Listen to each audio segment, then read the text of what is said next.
హల్లెలూయా. మన ప్రభు అయిన యేసుక్రీస్తు పరిశుద్ధమైన నామంలో ఏర్పాటు చేయబడిన ఈ పునరుద్ధానపు ఆరాధనకి కూడి చేరువచ్చిన దేవుని బిడ్డలైన మీ అందరికీ నా హృదయపూర్వకమైన ప్రేమ వందనాలు. అందరికీ వందనాలయ్యా, స్తోత్రాలు. యేసయ్య మిమ్మల్ని అందరినీ సియోనులో నుండి ఆశీర్వదించునుగాక. శబ్దం గట్టిగా హల్లెలూయా, హల్లెలూయా. ఈ మాసంలో ప్రభు మనకు ఒక చక్కటి వాగ్దానం చేశారు.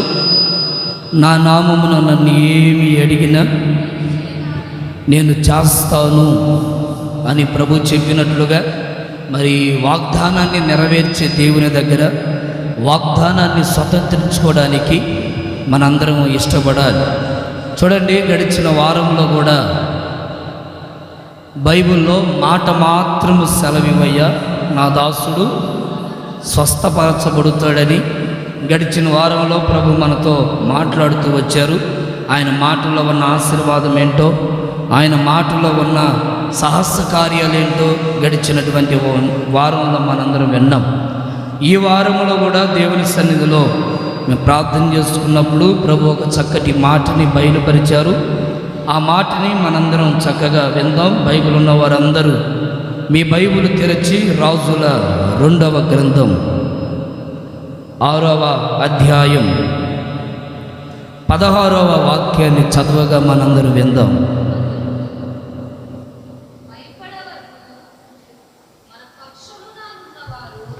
అతడు భయపడవద్దు, మన పక్షమును ఉన్నవారు వారికంటే అధికులై ఉన్నారని చెప్పి యెహోవా వీడు చూచున్నట్లు దయచేసి వీడి కళ్ళను తెరవమని ఎలీషా ప్రార్థన చేయగా యెహోవా వారి పనివారి కళ్ళను తెరవజేసెను గనుక వాడు ఎలీషా చుట్టూను పర్వతములు అగ్ని గుర్రముల చేత రథముల చేత నిండి ఉండుట చూచెను. చాలు, ఒకసారి గట్టిగా హల్లెలూయా అని చెప్దాం. హల్లెలూయా. ఇక్కడ రాయబడిన మాట మీరు శ్రద్ధగా వినండి. ఈ చరిత్ర మీకు అర్థమయ్యే కోణంలో నేను వివరించడానికి ప్రయత్నం చేస్తాను.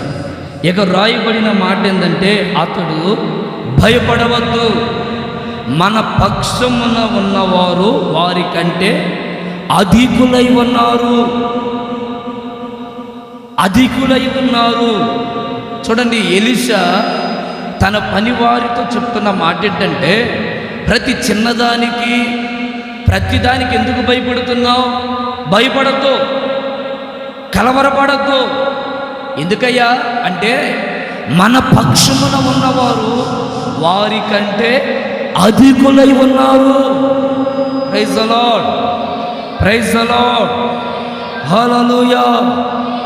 చూడండి, ఈ మాట ఎలీషా తన పనివాడితో అనడానికి కారణం ఏంటంటే, అక్కడ సిరియా రాజుకి ఇశ్రాయేల్ ప్రజలకి రాజుకి యుద్ధాలు జరుగుతూ ఉన్నాయి. 1-2 మార్లు సిరియా సైన్యం ఇజ్రాయేల్ సైన్యాన్ని ఓడించి వారిని హతమార్చాలని ఎన్నో ప్రయత్నాలు చేస్తున్నారు. కానీ ఆ ప్రయత్నాలన్నీ విఫలమైపోతున్నాయి.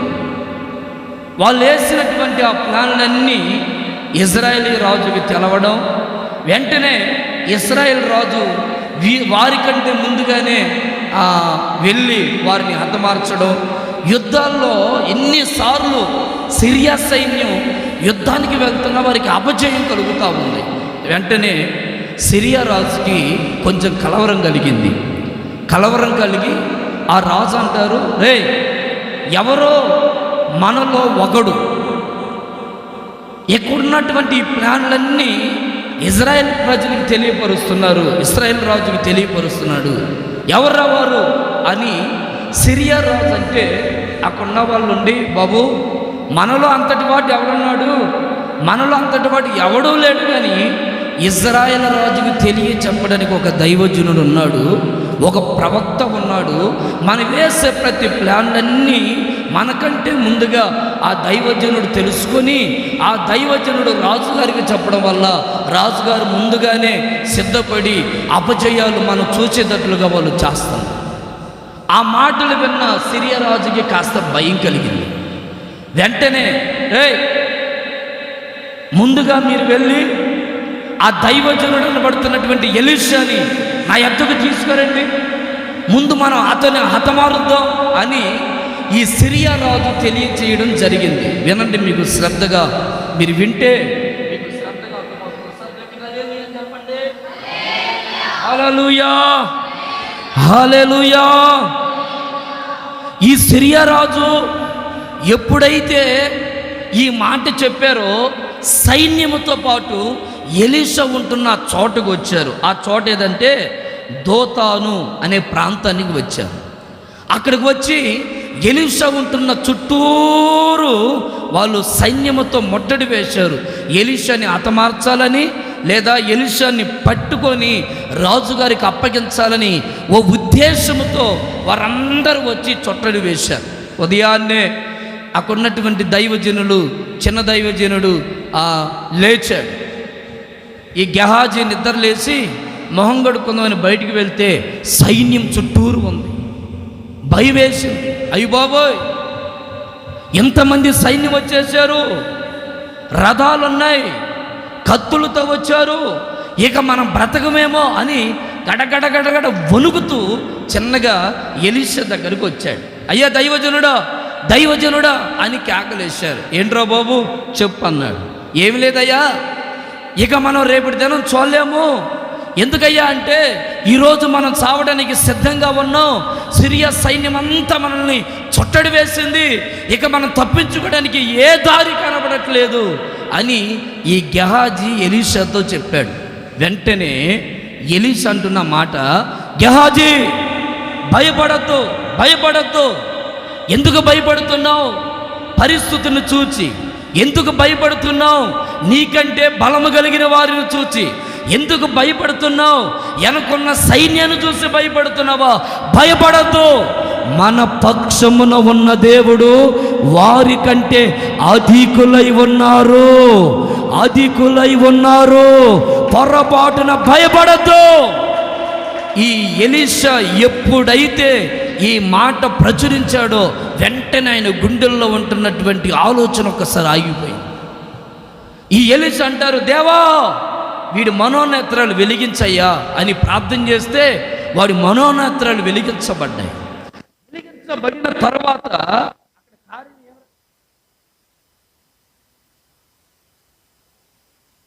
ఏమన్నాయి? అగ్ని గుర్రముల చేత రథముల చేత ఆయన చుట్టూ నింపబడడం చూచి ఆశ్చర్యపడిపోయాడు. జీవితాలలో కుటుంబాలలో సమస్యలు చూసి భయపడుతాం. కొన్నిసార్లు మనము మనకంటే ఎక్కువగా ఉన్న వారిని చూసి వమ్మో వారు 10 మంది ఉన్నారే, వీరితో మనం యుద్ధం చేయగలమా? వారు 100 మంది ఉన్నారే, వారితో మనం పోరాడగలమా? వీరికి ఎంతమంది బలం ఉందే, ఇంత బలము కలిగిన వారితో మనం పెనుగలాడగలమా అని చాలామంది ఏమైపోతారంటే భయపడిపోతూ కలవరపడిపోతూ భక్తులంతా దిగజారుతూ ఉంటారు. కానీ ఎలీషా అంటారు, వీడు చూచున్నట్లు వీడి కళ్ళను తెరువయ్యా. దేని కొరకు వీరి కళ్ళు తెరవబడ్డాయి? బైబిల్ అంటుంది, వారికంటే మన పక్షమున ఉన్నవారు అధికులై ఉన్నారని మీరు చూచుదురుగాక, అధికులై ఉన్నారని మీరు గుర్తుపట్టుదురుగాక. ఒక దైవజనుడిగా నేను కోరుకుంటున్నాను, మీ మనోనేత్రాలు వెలిగించబడితే మీ చుట్టూ ఉన్న ప్రతికూలతను మీరు చూడరు, మీ చుట్టూ ఉన్న దేవుని సైన్యమును మీరు చూచుదురుగాక, దేవుని బలమును మీరు చూచుదురుగాక, దేవుడు అనుగ్రహించిన శక్తిని మీరు చూచుదురుగాక, దేవుడు వేసిన కంచెను మీరు చూచుదురుగాక. హల్లెలూయా, హల్లెలూయా. ఎన్నో ఆపదలు వస్తాయి, ఎన్నెన్నో సమస్యలు వస్తూ ఉంటాయి, ఎన్నెన్నో శోధనలు వస్తూ ఉంటాయి, ఎన్నెన్నో ప్రతికూలతలు. వీటన్నిటిని మీరు చూడక యేసయ్య వైపే మనం చూచుదుముగాక. చూడండి, ఎప్పుడైతే వాళ్ళందరినీ చుట్టు వేశారో ఇప్పుడు వాళ్ళ కళ్ళు మూయబడ్డాయి. వారి కళ్ళు మూయబడిన తర్వాత వాళ్ళందరినీ చిన్నగా ఇశ్రాయేలు రాజు దగ్గరికి తీసుకుని వచ్చాడు ఎలీషా. ఇశ్రాయేలు రాజు దగ్గరికి తీసుకుని వచ్చిన తర్వాత ఈ ఇశ్రాయేలు రాజు గారు ఏమంటారంటే, ఎలీషా, ఓ నా దైవజనుడా, ఇప్పుడు వీరిని చంపేయమంటావా, హతము చేయమంటావా అని అడిగాడు. ఏమి చేయొద్దు, హతము చేయొద్దు, హాని చేయొద్దు, వారి కడుపు నిండా భోజనం పెట్టి మరల వారి ప్రాంతాలకు వారిని పంపించేయమన్నాడు. ఎప్పుడైతే ఎలీషా చెప్పిన మాట రాజు విని వారి కడుపు నిండా భోజనం పెట్టి వారిని తిరిగి పంపించిన తర్వాత మీరు చదవండి 23వ వచ్చిన చివరి మాట. అప్పటి నుండి సిరియా సైనికులు దండువారు ఇజ్రాయేల్ దేశంలోకి వచ్చుట మానివేశారు. స్తోత్రం కలుగునుగాక. మీ మీద కన్ను ఎర్ర చేసిన వాళ్ళు ఇక మీదట వాళ్ళు మానుకునేటట్లు దేవుడు చేయునుగాక. మీ గురించి అబద్ధ మాటలు పలికిన వారు ఇక మీదట వాళ్ళు మానుకొనుదురుగాక. మీ మీద సాడీలు పలికిన వారు ఇక మీదట వాళ్ళు మానుకొనుదురుగాక.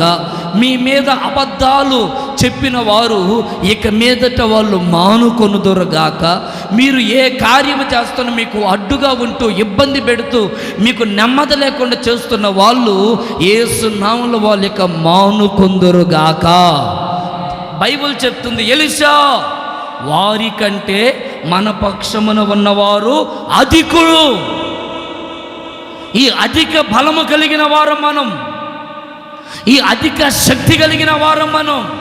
అందుకని వారిని వీరిని సమస్యలు, రోగాలు, కలవరాలు, అప్పులు, సమస్యలు, అవమానాలు వీటి వైపు చూడక అధికులైనటువంటి యేసయ్య వైపు మనం చూచినప్పుడు ఖచ్చితంగా మనందరం మేలు పొందుదుము గాక. శబ్దం గట్టిగా హల్లెలూయా, హల్లెలూయా. మన పక్షమున ఉన్న ఈ అధికులు ఎవరు? మన పక్షముగా ఉన్నారు కదా, అధికులు అని రాయబడింది కదా. మన పక్షముగా ఉన్న అధికులు ఎవరెవరో క్లుప్తంగా 1, 2, 3, 4 మాటలు చెప్పి నేను క్లుప్తంగా ముగిస్తాను. ఒకసారి గట్టిగా చప్పట్లు కొట్టండి, గట్టిగా గట్టిగా గట్టిగా గట్టిగా గట్టిగా హల్లెలూయా. యెషయా ప్రవచన గ్రంథం 33వ అధ్యాయం 21వ వాక్యాన్ని చదవగా ఒకసారి మనందరం విందాం. అచ్చట యెహోవా ప్రభావము గలవాడై మన పక్షమున ఉండును. చాలు. ఇక్కడ మొదటిగా మన పక్షముగా ఉన్న అధికులు ఎవరు? అధికులు ఎవరు అంటే మొదటిగా ఇక్కడ రాయబడిన మాట, యెహోవా ప్రభావము గలవాడై మన పక్షముగా ఉన్నాడు. స్తోత్రం చెప్పండి ఒకసారి గట్టిగా. హల్లెలూయా, హల్లెలూయా. ఆయన నామం ప్రభావము కలిగిన నామం. యెహోవా మన పక్షముగా ఉన్నాడట. ప్రియులారా, ఆయన ఎవరు? మన పక్షముగా ఉన్న దేవుడు ఏం చేస్తాడంటే ప్రభావము కలిగిన వాడు, ప్రభావము కలిగిన కార్యములు చేయగలిగిన వాడు. లోకములో మనం చూడండి, డబ్బు చాలా ప్రభావితం చేస్తుంది. లోకములో ఉన్నటువంటి కులం చాలా ప్రభావితం చేస్తుంది. లోకములో ఉన్నటువంటి అందం చాలామందిని ప్రభావితం చేస్తుంది.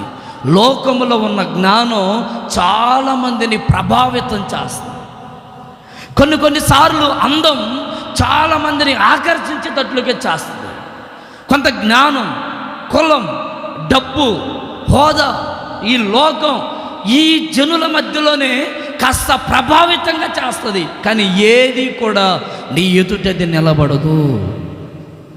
చూడండి, మీకు ఇంకొంచెం అర్థం అవడానికి మాటలు చెప్తాను. ఇప్పుడు ఏపీ సీఎం ఉన్నాడనుకో, ఆయన ప్రభావం ఎక్కడి వరకు పనిచేస్తుంది? ఏపీ వరకే పనిచేస్తుంది. ఒక ఎమ్మెల్యే ప్రభావం ఎక్కడి వరకు పనిచేస్తుంది? ఆయన ఉన్న నియోజకవర్గం వరకే పనిచేస్తుంది. ఇక అంతకు తప్పించి మిగతా చోట్ల ఆయన ప్రభావం పనిచేయదు. అలాగే మనం ఉంటున్న ఈ ఊరిలోనే మన మాట, మన పలుకుబడి, మన హోదా, మనం చూయించుకోవడమైనా మన పేరు బలమైన ఈ ఊరు వరకే పనిచేస్తుంది, పక్కనూరికి పొరపాటున పని చేయదు. ఇది ఎంత వాస్తవమో ఈ లోకంలో ఉంటున్న వారి ప్రభావాలు అక్కడక్కడ ఆ రోగం ఆ ఊరు వరకే, ఆ ప్రాంతం వరకే, ఆ కుటుంబం వరకే పరిమితంగా ఉంటాయి. కానీ బైబిల్ చెప్తుంది యెహోవా ప్రభావం ప్రపంచమంతా ప్రభావితము చేయగలదు, ప్రపంచమంతా ప్రభావితము చేయగలదు. అన్ని నామముల కన్నా పై ఉన్న నామం గొప్ప నామం, అది ప్రభావము కలిగిన నామం, అది ప్రభావము చేయగలిగినది.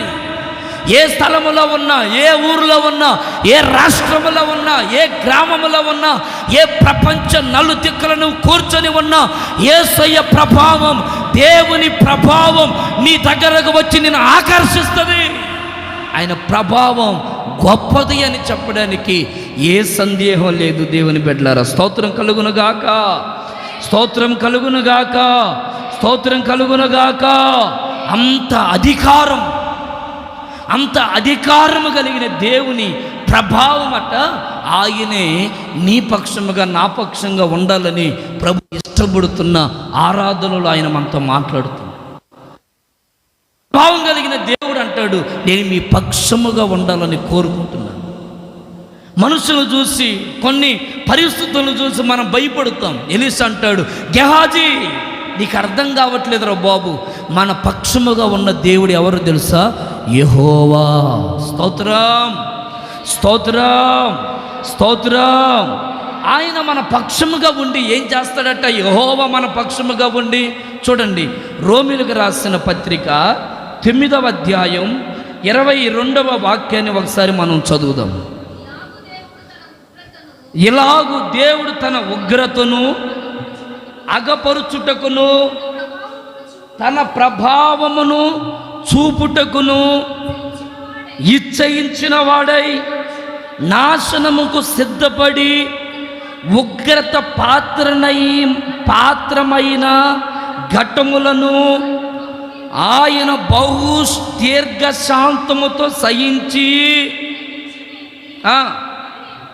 చూసారా, ఆయనట ప్రభావము కలిగిన దేవుడు మన పక్షముగా ఉండి ఆయన ఏం చేస్తాడయ్యా అంటే ఇక్కడ రాయబడింది, దీర్ఘశాంతాన్ని వహిస్తాడట. మనందరం ఎవరివి అంటే ఉగ్రతకు పాలవ్వవలసిన వారు మనం అందరం ఎవరమయ్యా అంటే ఉగ్రత దినములలో ఆ ఉగ్రతకి ఆహృతిగా మార్చబడి ఎప్పుడో నశించిపోవలసిన మనవులని దేవుడు ఏం చేస్తున్నాడంటే దీర్ఘశాంతముతో సహిస్తున్నాడు, భరిస్తున్నాడు. ఆయన సహనం చాలా గొప్పది ప్రియులారా. దేవునికి మహిమ కలుగునుగాక. హల్లెలూయా, హల్లెలూయా. కొన్నిసార్లు మన జీవితంలో మనం అనుకుంటాం, కొన్ని విషయాలలో మన సహనాన్ని మనం కోల్పోతూ ఉంటాం.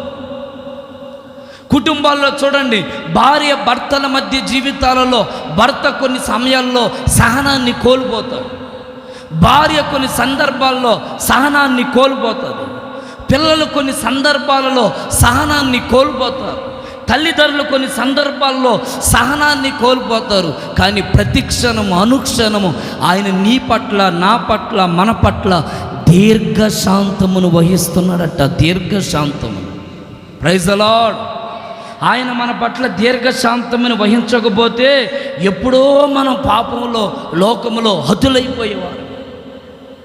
పాత నిబంధన గ్రంథంలో మనం గమనిస్తే ఎప్పుడైతే ఒక వ్యక్తి తప్పు చేస్తాడో పాపము చేసిన వెంటనే వారిని అక్కడికక్కడే చంపేసే ఆజ్ఞ.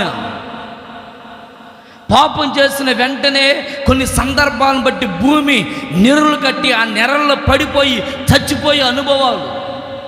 పాత నిబంధన గ్రంథంలో మనం గమనిస్తే పాపం చేసిన వ్యక్తి అన్నం తినడానికి నోట్లో అన్నం పెట్టుకుంటుంటే వెంటనే కత్తివాటం, కొన్ని సందర్భాల్లో తెగులు రావడం, కొన్ని సందర్భాలలో కత్తితో పొడిచి చంపేయడాలు, వెంటనే తీర్పు వచ్చేది. పాత నిబంధన పుస్తకములో కానీ యేసు ప్రభు క్రొత్త నిబంధనలకు వచ్చేసరికి ఆయన నీవు నేను మనందరూ నశించిపోకూడదని, మనందరూ నిత్య రాజ్యములోకి వెళ్ళాలని ఆయన ఇప్పుడు దీర్ఘశాంతమును వహించుచు ఉన్నాడు. స్తోత్రం చెప్పండి గట్టిగా, చేతులెత్తి చెప్పండి, చేతులెత్తి చెప్పండి గట్టిగా, హల్లెలూయా హల్లెలూయా. మన జీవితములలో కొన్నిసార్లు కుటుంబాల్లో మనం సహించలేము. ఒకసారి మీరు ఆ మాట చూడండి, 130వ కీర్తన 3వ వాక్యం ఒకసారి చదవండి. 130వ కీర్తన 3వ వాక్యం. యెహోవా నీవు దోషములను కనిపెట్టి చూచిన ఎడల ప్రభువా ఎవడు నిలబడతాడయ్యా నీ ఎదుట? యేసయ్య గాని నీలో నాలో మనలో దోషములను ఎత్తి చూస్తే అసలు నీవు నేను ఈ భూమి మీద నిలబడగలుగుతామా? పొర్రపాటు నిలబడలేము.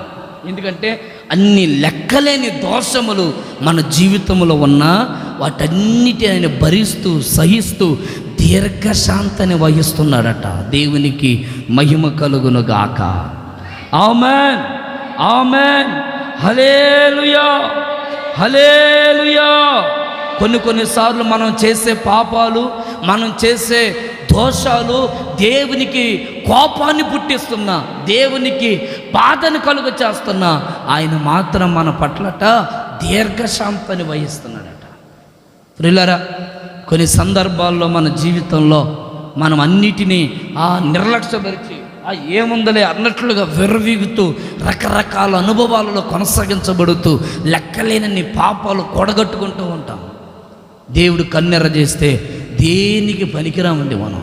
అలాంటి వ్యక్తులుగా ఉన్న మనవల్ని ఆయన మనల్ని సహిస్తూ భరిస్తూ మన పాప దోషములన్నిటినీ ఆయన భుజస్కంధాల మీద వేసి మోసి భరించి సిలువ యాగమర్పించి ఈ రోజున ఇంకను సహించడానికి కారణం ఏంటంటే నీవు నేను మనందరమీ ఆయన ఉండు రాజ్యములో మనం ఉండడానికి. దేవునికి మహిమ కలుగునుగాక.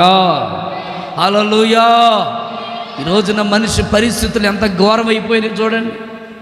ఒకరిని ఒకరు సహించలేక భార్యను భర్త చంపడం, భర్తను భార్య చంపుకోవడం సహించలేక, అన్నదమ్ములు చంపుకోవడం సహించలేక, అత్త కోడలు చంపుకోవడం సహించలేక, ఒక కుటుంబంలో కడుపుకు పుట్టిన బిడ్డలే ఒకరిని ఒకరు చంపుకోవడం. కారణం ఏంటంటే సహించలేక, ఓర్చుకోలేక. ఇన్ని భయంకరమైనటువంటి దారుణాలు జరుగుతూ ఉన్న దేవుడు మాత్రం కంటికి కనుపాపు వలె మనల్ని కాపాడుతూ దీర్ఘశాంతమును వహిస్తున్నాడట. దీర్ఘశాంతము. Praise the lord, praise the lord, praise the Lord. చూడండి, రాజుల పేతురు రాసిన 2వ పత్రిక 3వ అధ్యాయం. పేతురు రాసిన 2వ పత్రిక 3వ అధ్యాయం 9వ వాక్యం నుంచి ఒకసారి మీరు చదవండి.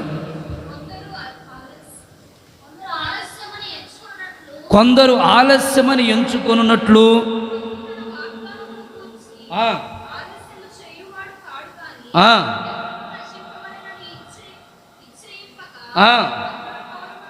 అందరూ మారు మనసు పొందాలని. వినండి అమ్మా, కళ్ళు తెరిచి వినండి. అందరూ మారు మనసు పొందాలా. అందుకని మీ ఎడల దేవుడు ఏం చేస్తున్నాడట? దీర్ఘశాంతమును వహిస్తున్నాడు. ఎవరు? అందరూ మారు మనసు పొందాలి. ఒక్కొక్కసారి మనకు వచ్చే కోపాలు అటువంటి అంటే, అయ్యా యేసయ్యా వీడికి ఇప్పుడే కాలు ఇరిగిపోవాలి, వీడికి ఇప్పుడే యాక్సిడెంట్ అయ్యి చావాలి అని కొన్నిసార్లు మనం బాధ పెట్టిన వారిని మనం ఏమంటామంటే, కొన్నిసార్లు సహించలేక వీడికి ఇప్పుడే నీ శిక్ష రావాలయ్యా, వీడికి ఇప్పుడే బుద్ధి రావాలయ్యా, ఎప్పుడు నీ వ్యవహారం ఏదో నువ్వు ఎంత గొప్ప దేవుడు వీడికి అర్థమవుద్ది అని మనం కొన్నిసార్లు అనుకుంటాం మన మనసులో. ఇప్పుడు ఎవరైనా టక్కన ప్రార్థన జరిగేటప్పుడు ఎవడైనా హాని చేసినట్టుకోండి, వాడి మీదకి మనం ఏమనుకుంటామంటే కొన్నిసార్లు అబ్బా వీడికి నీ భయం తెలియాలంటే వాడు కాలు ఎరగాలయ్యా అనుకుంటాం, ఎందుకంటే వెంటనే శిక్ష రావాలని. కానీ దేవుడు అలా అనుకునేవాడు కాదట. దేవుడు ఎట్లా ఏదేమైనా వీడు రక్షణలోకి రావాలని దీర్ఘశాంతాన్ని వహిస్తాడట. వీడు రక్షణలోకి వస్తాడు, ఈ కుటుంబం రక్షణలోకి వచ్చింది. ఈరోజు నేను దూషించారు కదా, రేపు ఖచ్చితంగా వీళ్ళు దేవుని మందిరానికి వస్తారు అని దేవుడు సహించేవాడట. Praise the lord, praise the lord, praise the lord, hallelujah. మన రక్షణ విషయమై ఇకనైనా మనం బుద్ధి తెచ్చుకొని మన జీవితాలను దేవునికి అప్పగించుకోవాలి. మనం దేవుడు ఎంత దీర్ఘశాంతము కలిగి మన కొరకు మనం నశించిపోకూడదని ఎంత సహిస్తున్నాడో చూడండి. ఈరోజున చాలామంది అలాంటి సహనం సహించే వాళ్ళు లేరు. కుటుంబాల్లో సహనం అనేది కోల్పోతున్నాం, కుటుంబాల్లో దీర్ఘశాంతం అనేది కోల్పోతున్నాం. అందుకే అనేకులను రక్షణలోకి మనం తెచ్చుకోలేకపోతున్నాం. నీ కుటుంబాన్ని, నీ భర్తను, నీ యజమానురాల్ని, నీ పిల్లల్ని నీవు రక్షణలోకి నడిపించుకోలేకపోవడానికి కారణం ఏంటంటే నీ కుటుంబంలో నీకు సహనం లేకపోవడం వల్ల, నువ్వు భరించే మనస్తత్వం లేకపోవడం వల్ల, ఆ సహనం లేకపోవడం వల్లే నీ కుటుంబంలో ఉంటున్న వ్యక్తులు వాళ్ళు నీకు విరోధులై ఇంకనూ ఎడబోయేటట్లుగా మార్చబడుతూ ఉన్నారు.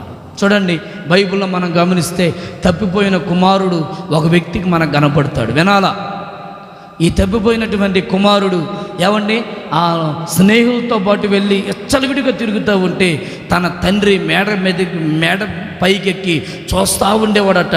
ఎప్పుడొస్తాడా నా కుమారుడు, ఎప్పుడొస్తాడా నా కుమారుడు, ఎప్పుడైనా వాడికి బుద్ధి కలిగినప్పుడు వస్తాడేమోనని ప్రతిరోజు మేడగది పైకి వెళ్ళి ఎదురు చూస్తూ ఉండేవాడట.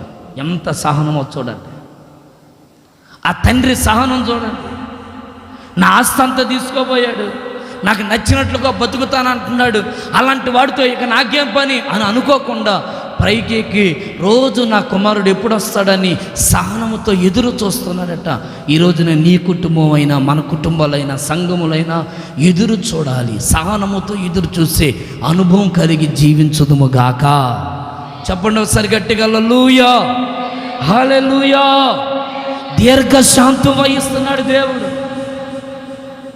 యెహోవా ప్రభావము కలిగిన వాడై మన పక్షముగా ఉండి, ఆయన మన పక్షముగా ఉండి చేసే కార్యం ఏంటంటే దీర్ఘశాంతం. మనము కూడా ఈ కడవరి దినాల్లో, ఈ అంత్య దినాల్లో ఎక్కువగా దీర్ఘశాంతము కలిగిన వారమై ఉంటూ నీ కుటుంబాన్ని నీ చేతులారా నువ్వు కాపాడుకుంటూ, నీ పిల్లల్ని నీ చేతులారా నువ్వు సంరక్షించుకుంటూ వాళ్ళని రక్షణలోకి నడిపించుకునేటట్లుగా నువ్వు దీర్ఘశాంతము కలిగిన వ్యక్తి వలె మార్చబడుదువుగాక. ఆమేన్. నీ సహనాన్ని బట్టి నీ భర్త మారాలి, నీ సహనాన్ని బట్టి నీ భార్య మారాలి, నీ సహనాన్ని బట్టి నీ పిల్లలు మారాలి, నీ సహనాన్ని బట్టి నీ కుటుంబం అంతా నీకు దాసోహం అయిపోవాలి.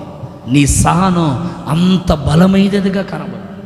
ప్రియులారా, సహనం ముందు ఏదైనా ఓడిపోవాల్సిందే. సహించడం అనేది చాలా చాలా చాలా ప్రాముఖ్యమైనది. యేసు ప్రభు ఎదుట, ఆ దేవుని ఎదుట ఎంత భయంకరమైన పరిస్థితులు వచ్చినా వాటన్నిటిని సహించాడని రాయబడింది. ఒక్క మాటలో తీసేసాడు. అదేంటంటే ఈయన సహనశీలుడు అని. మన జీవితాల్లో సహనం అనేది ఖచ్చితంగా మనము కలిగి జీవించుదుము గాక. శబ్దం గట్టిగా ఆమేన్, హల్లెలూయా. 2, మన పక్షమున అధికులై ఉన్న వాళ్ళలో రెండో వ్యక్తి ఎవరో ఒకసారి బైబిల్ నుంచి మనం చూద్దాం. చూడండి, హెబ్రీయులకు రాసిన పత్రిక 6వ అధ్యాయం 17వ వచనం నుండి 20వ వచనం వరకు చదువుదాం. ఈ విధంగా దేవుడు తన సంకల్పము నిర్చలమైనది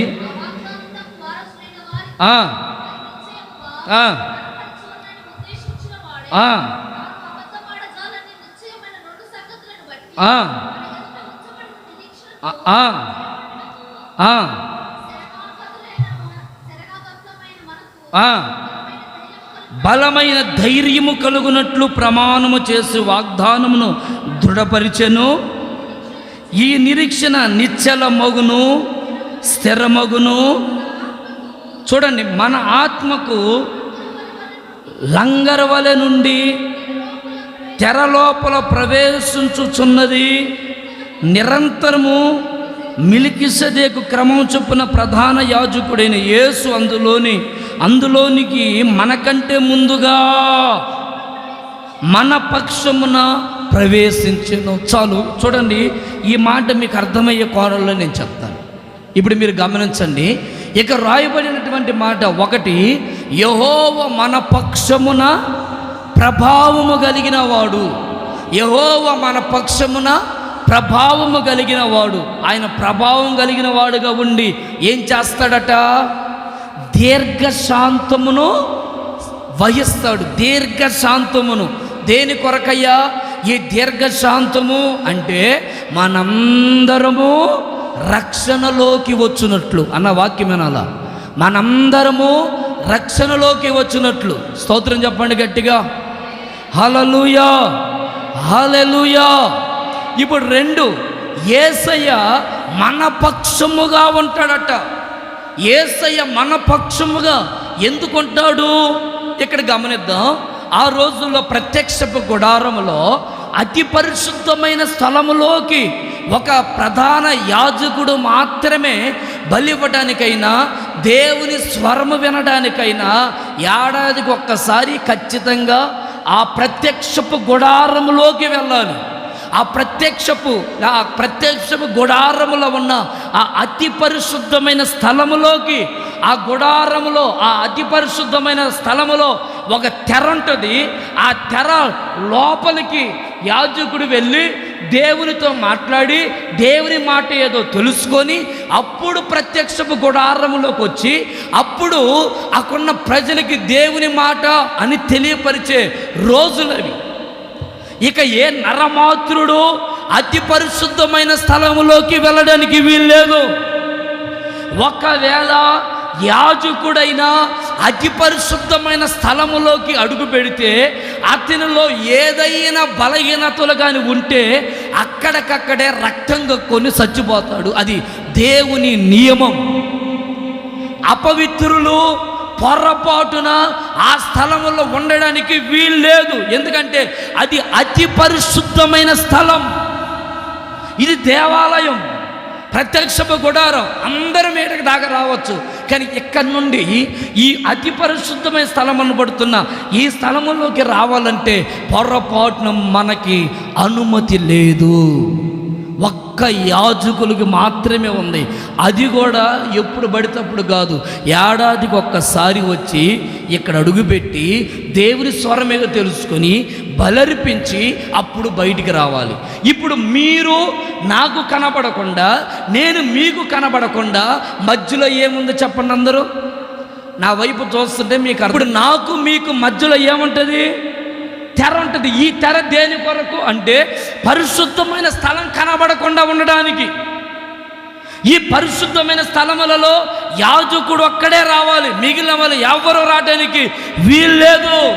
ఈ నియమాన్ని యేసు ప్రభు ద్వారా ఆయన రక్తముతో మనలందరినీ కడిగి శుద్ధి చేసి పవిత్రపరచడం వల్ల, ఆయన మరణాన్ని మృంగివేయడం వల్ల ఇప్పుడు ఈ తెర ఏమైపోయిందంటే మధ్యలోకి చీలిపోయింది యేసు నామములో. హల్లెలూయా. ఇప్పుడు ఈ అతి పరిశుద్ధమైన స్థలములోకి మీరైనా నేనైనా మనందరం రావడానికి యేసు ప్రభు ద్వారా సాధ్యపరచబడింది. గట్టిగా స్తోత్రం చెప్పండి, గట్టిగా స్తోత్రం చెప్పండి. హల్లెలూయా. దేవుని ద్వారా ఈ స్థలములోకి వచ్చే ఆ శ్రేష్టమైనటువంటి అనుభవము కలిగింది. ఈ అతి పరిశుద్ధమైన స్థలంలోకి ఇప్పుడు మీరు కూడా రావడానికి కారణం ఏంటయ్యా అంటే, నీకు ఆయనకి ఈ పరిశుద్ధమైన స్థలంలో మధ్యలో ప్రభువైన యేసుక్రీస్తు తన పరిశుద్ధమైన రక్తమును చిందించాడు. ఈ రక్తము ద్వారా కడగబడిన వారు మాత్రమే ఈ పరిశుద్ధమైన స్థలములోకి రాగలరు. Praise the lord, praise the lord. అందుకే యేసు ప్రభు మన పక్షముగా దేనికి ఉన్నాడయ్యా అంటే, మనందరినీ ఆయనను స్తుతించడానికి, ఆయన మహిమపరచడానికి, ఆయన కీర్తించడానికి, స్వతంత్రులుగా మార్చడానికి దేవుడు తన రక్తాన్ని చిందించి మనందరికీ ఒక స్వాతంత్రాన్ని ఇచ్చారట. దేని కొరకయ్యా ఈ స్వాతంత్రం అంటే? ఆయన్ని ఎక్కడున్నా ఆయన మనం స్తుతించి ఘనపరిచి మహిమపరచడానికి. దేవునికి మహిమ కలుగునుగాక. ఆమేన్. యేసు ప్రభు ద్వారా ఇక్కడ ఒకవేళ యేసు ప్రభు లేకపోతే పొరపాటున నీవైనా నేనైనా మనము ఈ అతి పరిశుద్ధమైన స్థలంలోకి రాలేం. చాలామందికి ఒక నిరీక్షణ ఉంటుంది. ఆ నిరీక్షణ ఏంటంటే ఏది ఏమైనా నేను అతి పరిశుద్ధమైన స్థలంలోకి వెళ్ళాలి, నేను పరలోక రాజ్యానికి వెళ్ళాలి అని. ఈ నిరీక్షణ ఏమవుతుందంటే కొన్నిసార్లు అయ్యో ఇక మన వల్ల కాదు, మనము ఈ కార్యము ఉంటుంది. అది ఏ నిరీక్షణ అంటే అయ్యా నేను పరలోక రాజ్యానికి వెళ్ళాలి, అది నా నిరీక్షణ. నేను ఖచ్చితంగా ఉద్యోగాన్ని ఈ సంవత్సరంలో సంపాదిస్తాను అనుకుంటాం, అది మన నిరీక్షణ. కొన్నిసార్లు కొన్ని నిరీక్షణలతో మనం భక్తి చేస్తాం, కానీ కొన్ని పరిస్థితులను బట్టి ఆ నిరీక్షణలన్నీ ఏమైపోతాయి అంటే నా వల్ల కాదు, ఇక నేను జయించలేను, నేను పొరపాటున ఈ ఉద్యోగం నాకు రాదు, నాకు పొరపాటున పెళ్ళి జరగదు, నాకు పొరపాటున ఆరోగ్యం కలగదు, నాకు పొరపాటున ఈ అప్పులు తెరవు, నా బ్రతికింతేలే అని కొన్నిసార్లు నిరీక్షణను కోల్పోతాం. ఇజ్రాయేల్ ప్రజలు కూడా అలాగే జీవిస్తూ ఉండేవాళ్ళు. ఇక ఎవరిమి ఆ స్థలములోకి, ఆ పరిశుద్ధమైన స్థలములో ఆ దేవుని స్వరము, ఆ దేవుని ప్రత్యక్షత, ఆ దేవుని మహిమను మనము చూడలేమా? మన బ్రతుకు ఇంతేనా, మన జీవితం ఇంతేనా, మనం ఇంకా ఇలాగే అణగారిపోతామా అన్నట్లుగా వాళ్ళు జీవిస్తున్నటువంటి ఆ పరిస్థితులలో యేసు ప్రభు మన పక్షముగా వచ్చి ఆయన సిలువ వేయబడి ఆ తెరను మధ్యగా దేవుడు చీల్చివేశాడు. స్తోత్రం చెప్పండి. ఈ తెర ఎప్పుడైతే మధ్యలోకి చీలిపోయిందో అప్పుడు దేవుని ప్రత్యక్షత అనేది కనులార మనం చూడడానికి, చెవులార మనం వినడానికి, ఆయన మనము ఆయనతో ఉండడానికి దేవుడు మనకు ఒక నిరీక్షణను పుట్టించాడు. ఆమేన్. నిరీక్షణను కోల్పోకుండా ఉండడానికి యేసు ప్రభు ఈ భూమి మీదకి వచ్చాడు. కొన్నిసార్లు ఇప్పుడు మీకు కొంచెం అర్థం అవడానికి చెప్తాను చూడండి. లాజరు చనిపోయి 3వ దినమున యేసు ప్రభు లేపాడు. అర్థమైందా? 3వ దినమున యేసు ప్రభు లేపాడు. లేపడం వల్ల ఏం కలిగిందంటే చనిపోయినటువంటి వ్యక్తి ఈ భూమి మీద మరలా 3వ రోజే లేచాడు రా, ఇదిగో లాజరు లేచారు అని అనేకులు లాజరును చూసి తెలుసుకున్నారు. ఇప్పుడు యేసు ప్రభు కూడా 3 రోజుల తర్వాత సమాధి చేయబడి మరలా లేచాడు. ఈ సంగతి జనాలకు తెలియాలి. ఇది జనాలు గుర్తుపట్టాలంటే ఒకడు సాదృశ్యంగా కనబడాలి. ఒకవేళ లాజరు కానీ సమాధి చేయబడి 3వ దినము లేవకుండా ఉండుంటే యేసు ప్రభు లేచాడన్న సంగతి ఎవ్వడు నమ్మేవాడు కాదు, ఎవ్వరు నమ్మేవాళ్ళు కాదు. యేసు ప్రభు 3వ దినం లేచాడా? ఎవరికి చెప్తాను నీ హరికథలు, ఎవరికి చెప్తాను నీ మాటలు అన్నట్లుగా జనాలు మాట్లాడుకునేవాళ్ళు. జనాలు అలా మాట్లాడుకోకుండా విశ్వసించాలని దేవుడు ముందుగానే లాజరును లేపాడు. నిజమే, యేసు ప్రభు కూడా 3వ దినమున లేచే ఉంటాడు. ఎందుకంటే లాజరు లేచాడు గనుక. ఒక నిరీక్షణ మనకి కలగడానికి దేవుడు ఎన్నో అద్భుతాలు చేయడానికి యేసు ప్రభు ఈ లోకానికి వచ్చాడు. ఆ నిరీక్షణ ఏంటంటే ఈ భూమి శాశ్వతమైనది, ఈ లోకము శాశ్వతమైనది. ఇది ఈ తాత్కాలికమైన ఉద్యోగాలు, తాత్కాలికమైన ఇల్లులు, తాత్కాలికమైన వ్యాపారాలు ఇవన్నీ తాత్కాలికమే. స్థిరమైనదంటూ ఏది లేదు. స్థిరమైనదంటూ ఒకటి ఉంది, అదే పరలోక రాజ్యం. ఆ రాజ్యము కొరకే దేవుడు యేసు ప్రభు ఈ లోకానికి వచ్చి నిరీక్షణను పుట్టించాడు, మనకి విశ్వాసాన్ని పుట్టించాడు. ఆ నిరీక్షణ ఏంటంటే అయ్యా ఈరోజు నేను చచ్చిపోయిన మరలా, చెప్పండి, ఈ రోజున ఒకవేళ నేను చనిపోయిన మరలా తిరిగి లేస్తాను. ఆ నిరీక్షణ మన జీవితంలో ఖచ్చితంగా కనబడాలి. Praise the lord, praise the Lord. నిరీక్షణ కనబడదు, బయటికి కనబడదు. నిరీక్షణ ఎదురు చూపు కనబడదు. అది ఫెయిత్ అంటే విశ్వాసం, అది గుండెల్లో ఉండేది, కనబడదు. కనబడేవి కొన్ని ఉంటాయి, కనబడనివి కొన్ని ఉంటాయి. ఆ కనబడనిలో ప్రాముఖ్యమైనది నిరీక్షణ, ఎదురు చూడడం. ఇది యేసయ్య ద్వారా మనకి కలిగింది. మీకు కొంచెం అర్థం అవడానికి చెప్తాను చూడండి. మనం సముద్రంలో పడవలో ప్రయాణం చేసేటప్పుడు ఆ పడవ నాయకులందరూ ఏమైనా చేపలు వేసి చేపలు పట్టడానికైనా లేకపోతే ఏదైనా ఒక భయంకరమైనటువంటి ఇబ్బంది కలిగినప్పుడు వాళ్ళు వెంటనే సముద్రంలో ఒకటి వేస్తారు. అదేంటి చెప్పండి? లంగర్ వేస్తారు. ఆ లంగర్ దేని కొరకంటే అది సముద్రపు అడుగు భాగానికి వెళ్ళి అక్కడ ఏదుందో దాన్ని చూసుకొని గట్టి గట్టిగా ఇంకా దాన్ని పట్టుకొని ఈ పడవని అటు ఇటు బానివ్వకుండా కదలకుండా అక్కడే నిలబెట్టేస్తుంది. ఈ అడుగునుంటదే అది ఏ ఒక్కరికి కనబడదు. అదే నిరీక్షణ. నీ గుండెల్లో ఆ విశ్వాసం, ఆ నిరీక్షణ అనేది కోల్పోకూడదు. పైకి ఎంత చక్కగా నిలబడ్డావే, ఎంత విశ్వాసంగా ఉన్నావే, ఎంత తృష్ణగా ఉన్నావే, ఎలా ఉండగలిగావు అంటే ఆ ఫెయిత్, ఆ నిరీక్షణ నీళ్ళు చల్లారకూడదు. Praise the lord, praise the lord. ఏమి ఉన్నా లేకపోయినా దేవుని కొరకు బ్రతుకుతున్నామన్న నిరీక్షణ మీ గుండెల్లో చిగురిస్తూ ఉండాలి. ఇంట్లో ఏమి ఉండకపోవచ్చు, కానీ ఫెయిత్ ఎక్కువగా మీరు కలిగి దేవునితో ముందుకి కొనసాగించబడుతూ నడిపించబడుతావు. ప్రజలు ఆశ్చర్యపడేటట్లుగా నీ నిరీక్షణ కనబడాలి. ఇంకొంచెం మనం మీకు అర్థమయ్యే కోణంలో చెప్తాను చూడండి. ఇప్పుడు ఈ సముద్రంలో ఈ గాలి, తుఫాన్లు ఇవన్నీ వచ్చి శిష్యులు ప్రయాణం చేస్తూ ఉంటే అల్లకొల్లారం చేస్తాం. వెంటనే యేసయ్య ఉన్నారంటే, గాలి ఏమైపో, నిమ్మలమైపో అంటే అవన్నీ ఏమైపోయినాయి అట. కొన్ని సందర్భాలలో మనం గ్రహించలేము. నిరీక్షణ కలిగిన వారమై ఈ భూమి మీద మనం నడిపించబడుతాము కాక. గట్టిగా చెప్పండి ఆమేనని, గట్టిగా చెప్పండి ఆమేనని. ఆమేన్. కొన్నిసార్లు సర్వం కోల్పోతాం, కొన్నిసార్లు అన్నిటినీ పోగొట్టుకుంటాం, కొన్నిసార్లు అయ్యో మన జీవితంలో విశ్వసించేదాన్ని కూడా కొన్నిసార్లు అన్నీ కోల్పోతాం.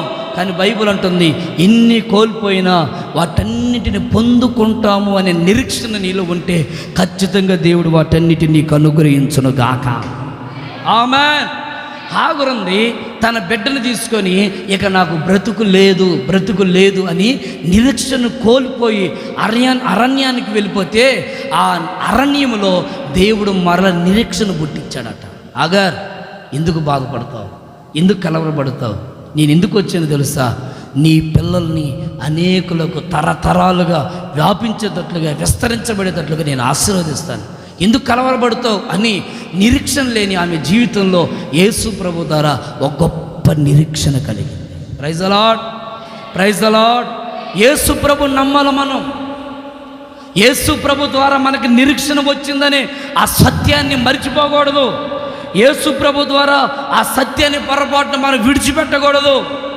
బైబిల్లో యోబు గురించి కూడా మనం గమనిస్తే ఈ యోబు నిరీక్షణను కోల్పోలేదట, సమస్తాన్ని కోల్పోయాడు. బాబు యోబు, ఏంటి వీళ్ళందరినీ కోల్పోతున్నావు కదా, ఆస్తిని కోల్పోతున్నావు కదా అంటే యోబు అంటాడు, బాబు నేను ఒకటి కోల్పోతే ఖచ్చితంగా దేవుడు నాకు రెండిస్తాడు అనే నిరీక్షణ.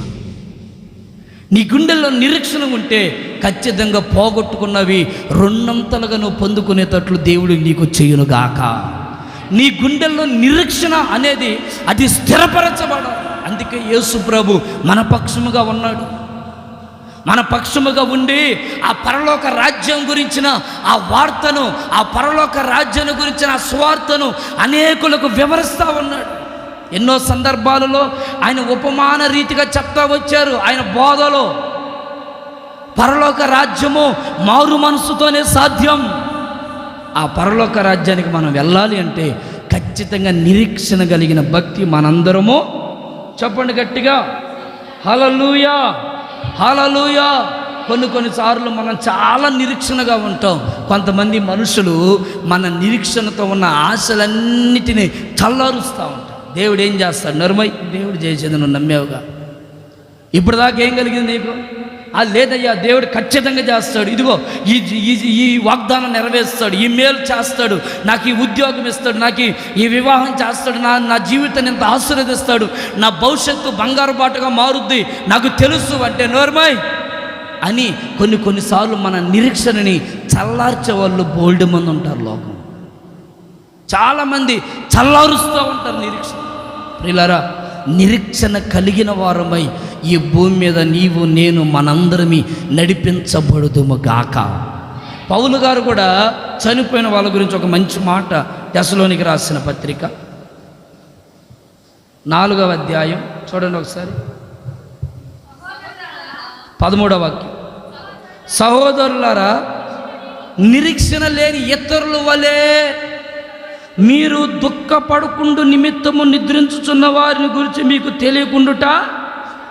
అంటే పరలోక రాజ్యానికి మనం వెళ్తున్నాం, ఎందుకు ఈ భూమి మీద నిద్రిస్తున్న వారి గురించి మీరు దుఃఖపడతారు?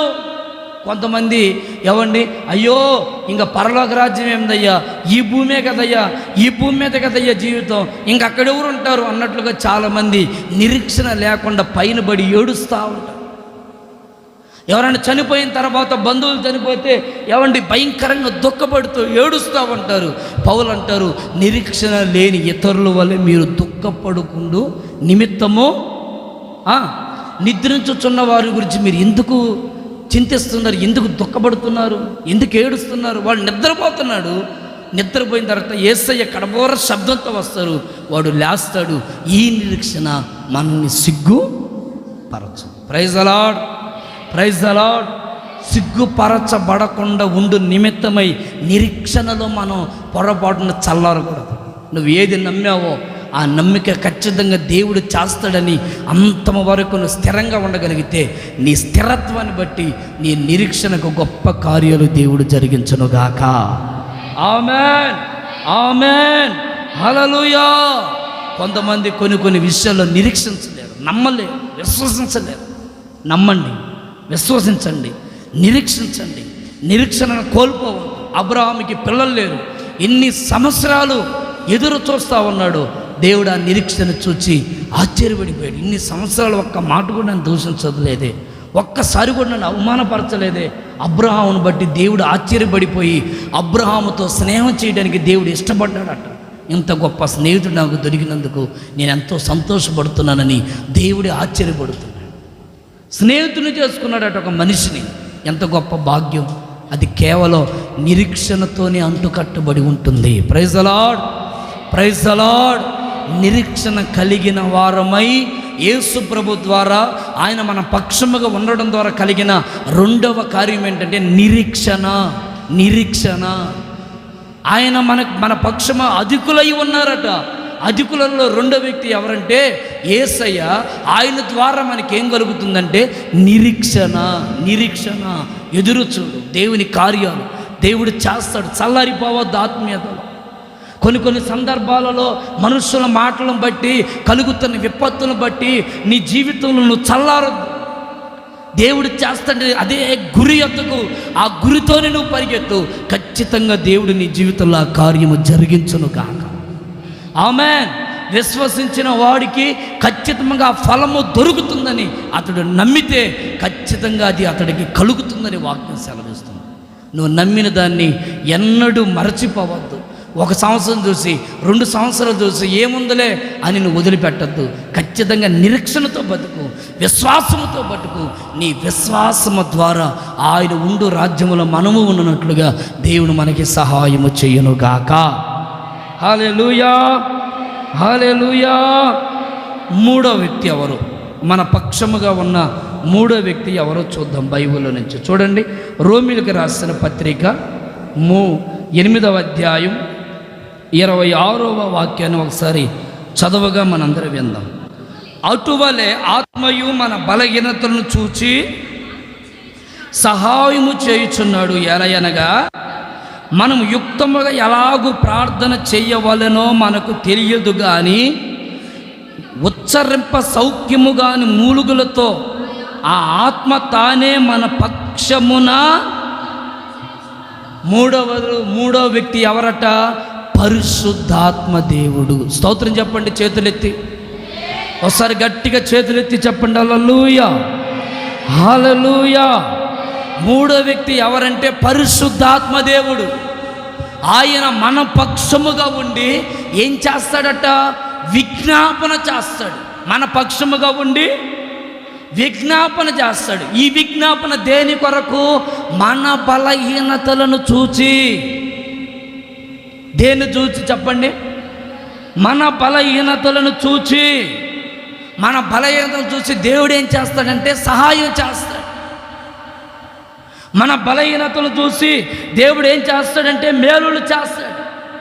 మనిషి బలహీనుడు, శారీర విషయంలో బలహీనుడు, సోమరితనం, వ్యభిచారం, స్త్రీ వ్యామోహం, డబ్బులు, అత్యాస, అబద్ధాలాడడం, ఏమండి తిండిపోతత్వం, సినిమాలు చూడడం, మన చూపులతో పాపం చేయడం, ఈ శరీరముతో వ్యభిచారం చేయడం, ఈ శరీరముతో దేవునికి అసహ్యకరమైన కార్యాలు చేయడం, ఇదేంటంటే మన బలహీనత.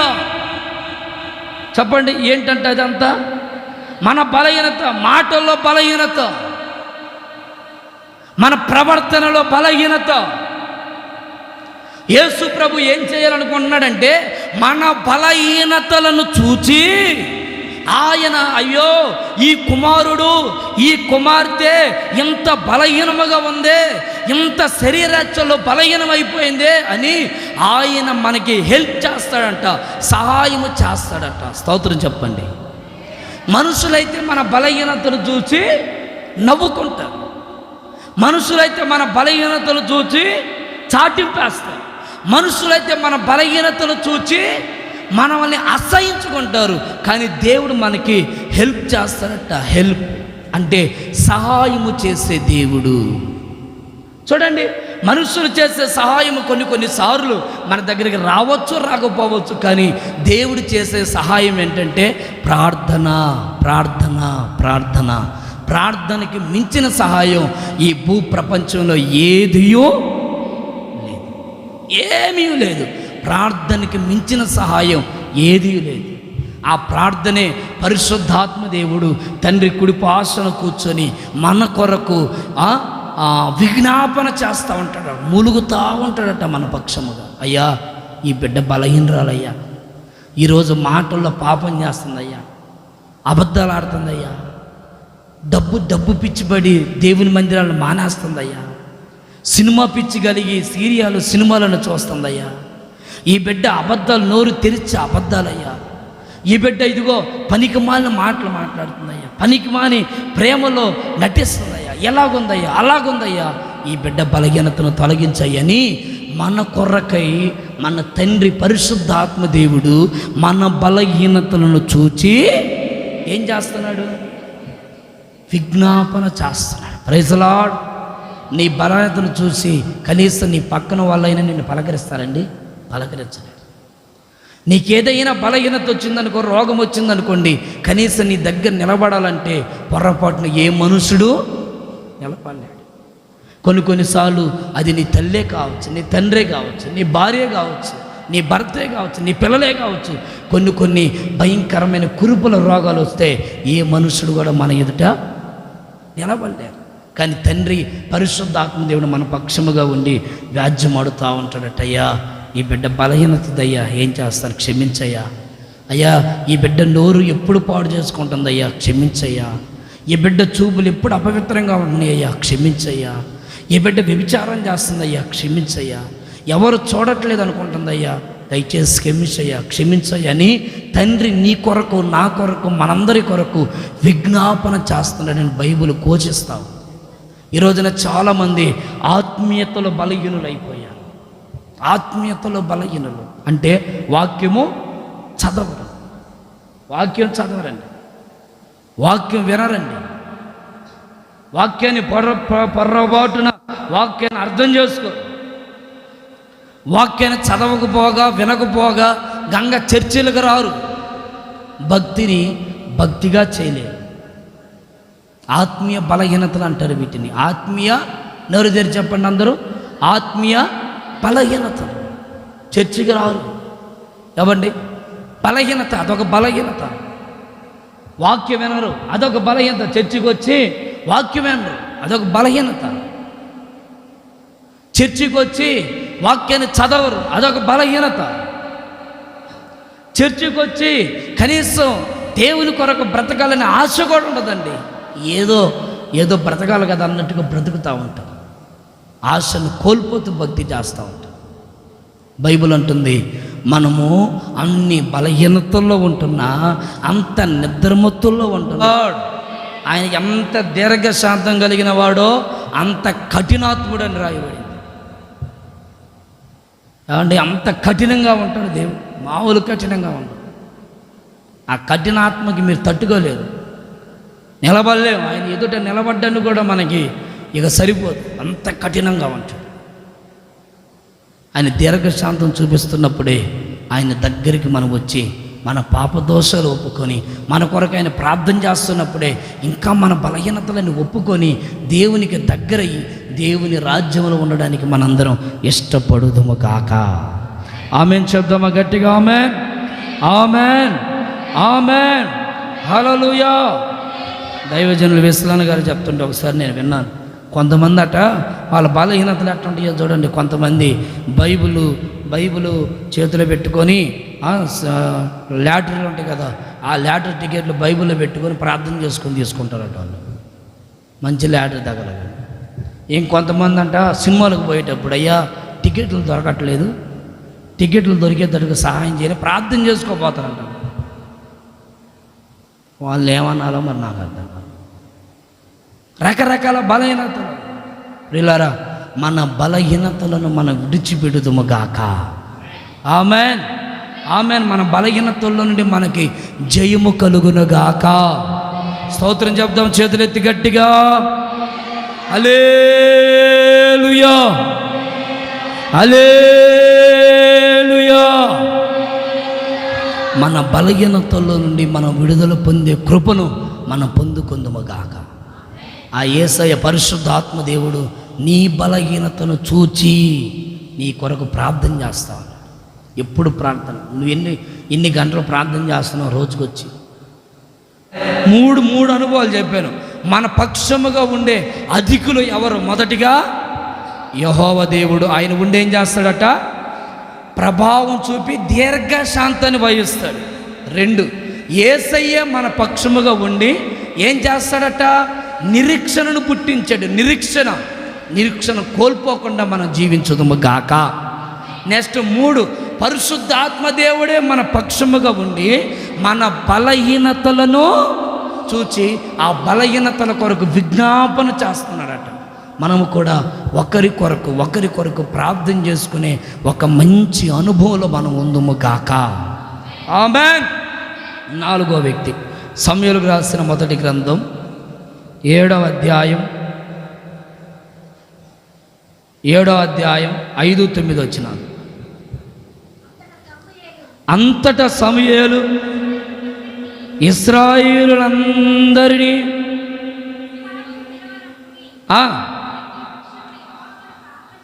నేను మీ పక్షమున యెహోవాకు ప్రార్థన చేతునని చెప్పగా వారందరూ మిస్పాలో కూడుకొని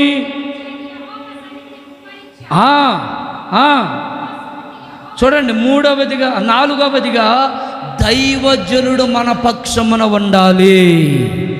ఆమేన్. ఇప్పుడు దైవజనుడు మన పక్షమున ఉండి ఆయన ఏం చేస్తున్నాడట? ప్రార్థన చేస్తున్నాడు. ప్రార్థన. దైవజనుడు ఎవరు అంటే సంఘములో ఉన్నటువంటి మనవల్ని దేవుని యొద్దకు తీసుకోపోవడానికి ఒక మధ్యవర్తి. ఈ దైవజనుడు సంఘానికి చాలా ప్రాముఖ్యం. ఈ రోజున చాలామంది సంఘములో దైవజనుల గురించిన అవగాహన లేకుండా బ్రతుకుతున్నారు. మాకు దేవుడుంటే చాలయ్యా, సేవకుడితో మాకేం పని అన్నట్లుగా. మాకు దేవుడుంటే చాలయ్యా, మాకు దేవుడు తప్ప ఏ మనుషులు మాకు వద్దయ్య అనుకొని వాళ్ళ భక్తి మీద వాళ్ళ ప్రార్థనల మీద వాళ్ళు జీవిస్తూ నష్టాలు పాలవుతున్నారు. సేవకుడు లేకుండా నీకు పరిపూర్ణత లేదు. సేవకుడు లేకుండా నీకు పరలోక రాజ్యము లేదు. నీవు దేవుని యొద్దకు చేర్చబడ్డానికి, దేవుని ఎదుట నిలవబడడానికి ఖచ్చితంగా సేవకుడు నీకు కావాలి. ఆమేన్.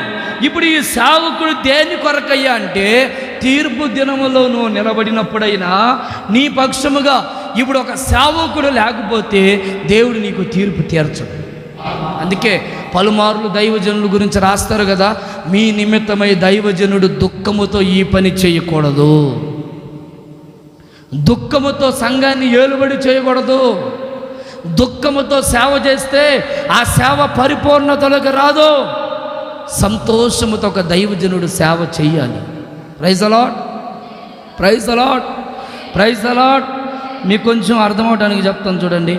ఇల్లు కట్టేటప్పుడు ఆ ఇంటికి 4 పిల్లర్లు కానీ బలంగా వేస్తే ఆ పిల్లర్లు వేసినప్పుడు ఆ ఇల్లు ఎంత చక్కగా నిలబడుద్దో చూడండి.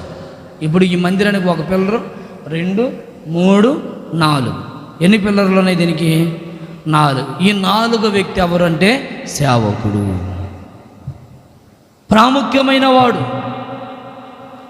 తండ్రి, కుమార, పరిశుద్ధాత్మదేవుడు వీరు ముగ్గురు ఎంత ప్రాముఖ్యమైన వాళ్ళు సంఘములో, వారితో పాటు ఒక దైవజనుడు కూడా అంత ప్రాముఖ్యమైన వాడు. అందుకని ఖచ్చితంగా దైవజనుని సన్మానించాలని బైబిల్ చెప్తుంది. దైవజనుల్ని ఖచ్చితంగా తన యోగక్షేమాల నిమిత్తమై మనం ప్రయాసపడాలి. దైవజనుడి మాటకి లోబడాలి. దైవజనులకు మనం విధేయతను చూపాలి. దైవజనుల దగ్గర మనం చక్కగా అణిగి జీవించాలి. దైవజనుల మాట ప్రకారముగా మన కుటుంబాలు కట్టబడాలి, నడిపించబడాలి. దైవజనుల ఆలోచన తీసుకునే కుటుంబాలుగా మన కుటుంబాలు ఉండాలి.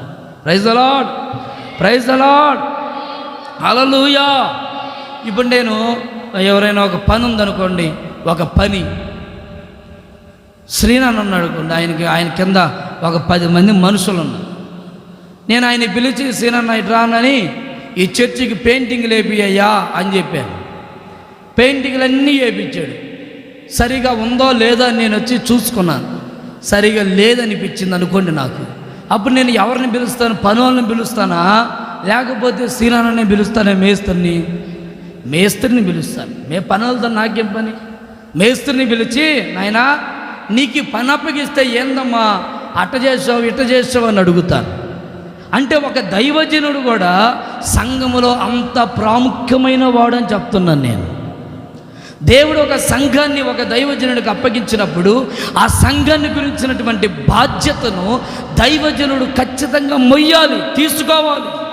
వాళ్ళ యోగక్షేమాల నిమిత్తమై ప్రార్థన చేయాలి. వారి సమస్యల నిమిత్తమై మొరపెట్టాలి. వాళ్ళ నిమిత్తమై దైవజనుడు ఎప్పుడు ప్రలాపించాలి, ఎప్పుడు బలర్పిస్తూ ఉండాలి, ఎప్పుడు యాజక ధర్మాన్ని కొనసాగిస్తూ ఉండాలి. అలా చేసినప్పుడే ఆ విశ్వాసి పరిపూర్ణతలోకి వచ్చునుగాక. ఆమేన్, ఆమేన్, హల్లెలూయా.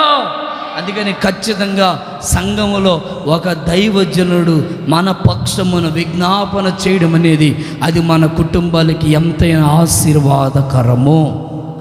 స్తోత్రం చెప్పండి. ఒకసారి యేసు ప్రభు ఒక స్థలంలో నడుచుకుంటూ వెళ్తుంటే అక్కడ ఒక చెట్టు కనపడింది, అంజూరపు చెట్టు. ఆ చెట్టును చూసి ఏమైనా ఫలాలు ఉంటాయేమని తోటమాలిని పిలిచి అడిగితే ఆ తోటమాలి పండ్లు కొరకెళ్తే ఒక్క ఫలము లేదు. అప్పుడు యేసు ప్రభు అన్నాడు, తోటమాలి ఈ చెట్టు ఇక్కడ ఉండడం వల్ల స్థలం వేస్ట్ కదా, స్థలం వ్యర్థం కదా, అందుకని ఈ చెట్టుని పీకేయి అన్నాడు. అప్పుడు తోటమాలి, అయ్యా ఒక్క సంవత్సరం అవకాశం అయ్యా, ఈ సంవత్సరం ఏమన్నా కాయగాల్సిందేమన్నయ్యా, ఒక్క సంవత్సరం. తోటమాలి బ్రతిమలాడుకుంటున్నాడట. ఒక దైవజనుడి బాధ్యత కూడా అదే. ఒక విశ్వాసి శ్రమల్లో, ఇబ్బందుల్లో, ఇరుకుల్లో, కన్యల్లో, నష్టంలో ఉన్నప్పుడు దైవజనుడు మీ నిమిత్తమై దేవుని దగ్గర బతిమలాడుతూ ఉంటాడు. అయ్యా ఈ కుటుంబ పరిస్థితి ఎలా ఉంది, ఈ పిల్లల పరిస్థితి ఎలా ఉంది, ఈ యొక్క పరిస్థితి ఎలా ఉంది, ఈ అన్న పరిస్థితి ఎలా ఉంది అని మీ నిమిత్తమై దైవజనుడు ప్రతినిత్యము ప్రార్థన చేస్తాడు. మీరు మా గురించి చేస్తున్నారు, మేము మీ గురించి చేయడం అనేది అది ఖచ్చితంగా ఒక బాధ్యత ఉన్నది. దైవజనుడికి దేవుడు అనుగ్రహించిన ఒక బాధ్యత. వ్యాపారం చేసుకోమని కాదు, ఉద్యోగాలు చేసి ఆ కుటుంబాలని సంఘాలను పోషించాలని కాదు. దేవుడు ఒక యాజకుని సమర్పణలోకి తీసుకొని వచ్చే దేనికంటే అతడు ఉన్నంత కాలం ఖచ్చితంగా సంఘముని గురించిన చింత, సంఘాన్ని గురించిన బాధ్యత ఆ దైవజనుడే మొయ్యాలి. ఆమేన్, ఆమేన్, హల్లెలూయా. దైవజనుడు హెచ్చరించాలి, అదే దైవజనుడు గద్దించాలి, అదే దైవజనుడు మళ్ళీ కాపాడుకోవాలి, అదే దైవజనుడు మళ్ళీ వాళ్ళని ఓదార్చుకోవాలి, అదే దైవజనుడు వాళ్ళ గాయాలను కట్టాలి, మళ్ళీ గాయాన్ని రేపాలి. ఇదంతా ఒక దైవజనుడికి దేవుడు ఇచ్చినటువంటి కొన్ని బాధ్యత. హెచ్చరించే బాధ్యత దైవజనుడికి ఉంది, మళ్ళా తర్వాత ఓదార్చే బాధ్యత కూడా దైవజనుడికి ఉంది. అందుకని దైవజనుడుగా దేవుడు సంఘానికి ఇచ్చినప్పుడు ఆ సంఘముని దేవుడు తన ఎదుట నిలబెట్టాలని దైవజనుడు ప్రసవ వేదన పడుతున్నాడట. సంఘము మహిమ కలిగిన సంఘముగా ఆయన ఎదుట నిలబెట్టవలనని వాక్యముతో మీకేం చేస్తున్నాడు? ఉతకస్తున్నాడు. ఎందుకు వాక్యం విస్తారంగా మీ కొరకు వాక్యాన్ని బోధించడం కారణం ఏంటి? ఎందుకు వాక్యాలు మీకు హెచ్చరించడానికి కారణం ఏంటి అంటే, వాక్యము ద్వారా మనం సరిచేయబడాలి, వాక్యం ద్వారా మన మనసును మార్చుకోవాలి, వాక్యం ద్వారా మన క్రియలు మార్చుకోవాలి, వాక్యము ద్వారా మన ప్రవర్తనని మార్చుకోవాలి, వాక్యము ద్వారా మన నడవడికను మనం మార్చుకోవాలి. Praise the lord, praise the Lord. ఇప్పుడు డైరెక్ట్గా నేను వచ్చి మా ఏందాక పాపం చేసేవేంటి, ఏందన్నా పాపం చేసేవేంటి అన్నాను అనుకో, అమ్మో నేను చేసిన పాపం పాస్టర్ గారు తెలిసిపోయింది, ఇక నేను మందిరానికి రాను, నువ్వు మందిరం మానేస్తాను కదా. అందుకని దైవజనుడు ఏం చేస్తాడంటే వాక్యానుసారంగా నీకు బోధిస్తాడు. ఇలా ఉండకూడదు, ఇలా చేయకూడదు అంటే అప్పుడు నువ్వేమనుకోవాలి, నేను ఉత్తమమైన స్త్రీని, నా గురించి వాక్యం చెప్పలేదు అని నువ్వు గంగిరెద్దు దిగినట్టు ఎక్కకూడదు.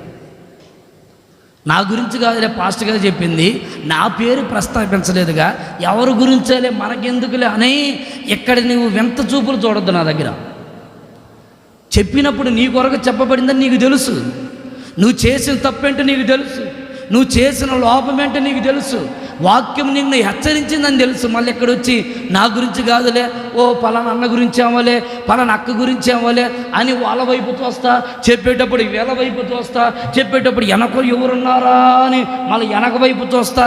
ఎక్కడికి వచ్చి నువ్వు కోతేసే లేచి నటించవలసిన పని లేదు.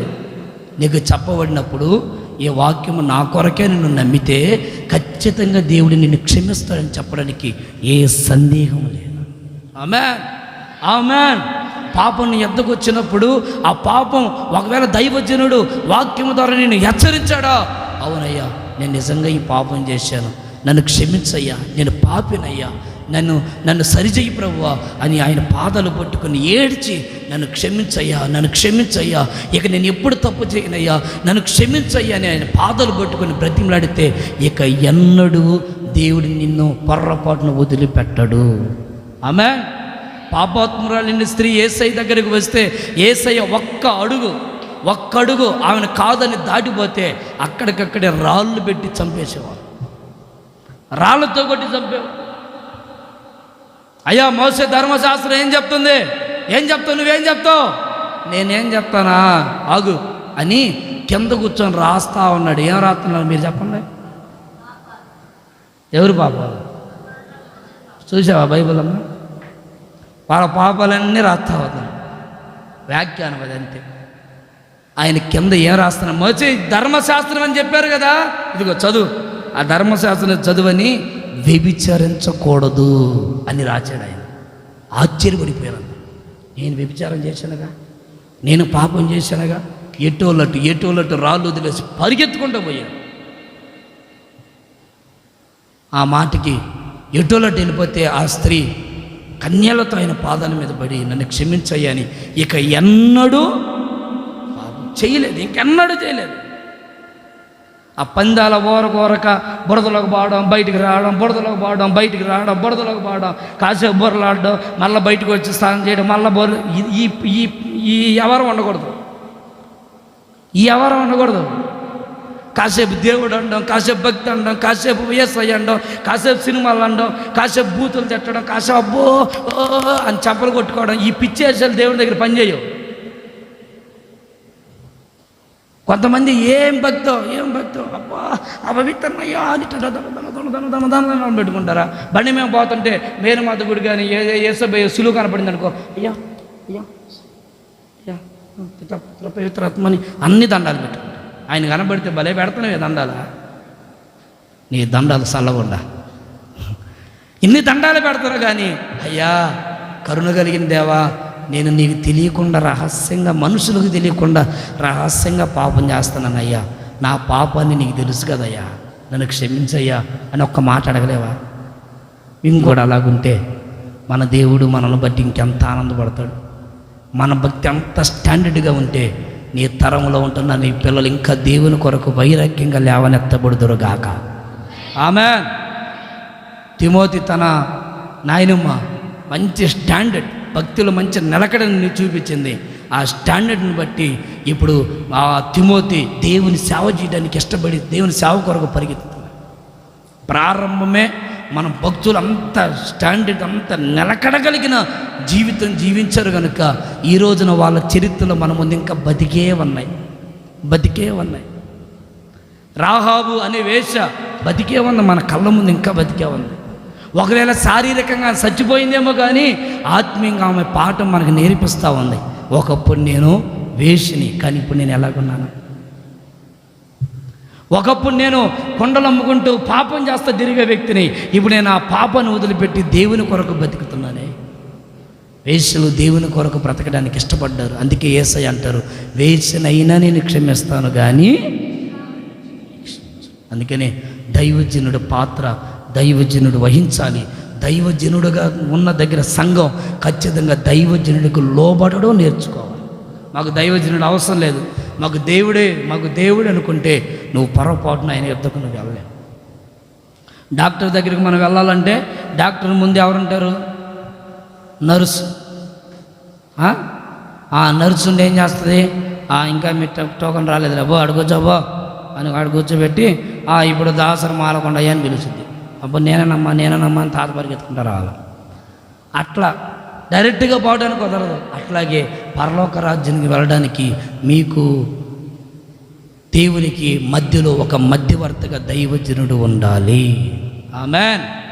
ఆమెన్. ఆ దైవజనుని ఇప్పుడు దేవుడు మీకు అప్పగించింది దేని కొరకంటే తన యోగ క్షేమాలు సంఘము భరించి సంఘము తీర్చాలి. దేవుడు అందరికీ లేవి గోత్రాల్లో ఉన్న వాళ్ళందరికీ పంచిపెట్టి లేవి గోత్రానికి మాత్రం ఒక్క ఆస్తిని ఇవ్వాలి.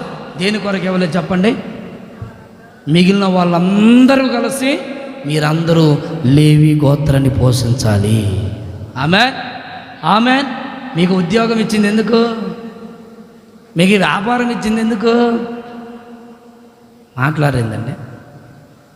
మీకు జాబుల్లో ప్రమోషన్లు వస్తుంది దేనికి?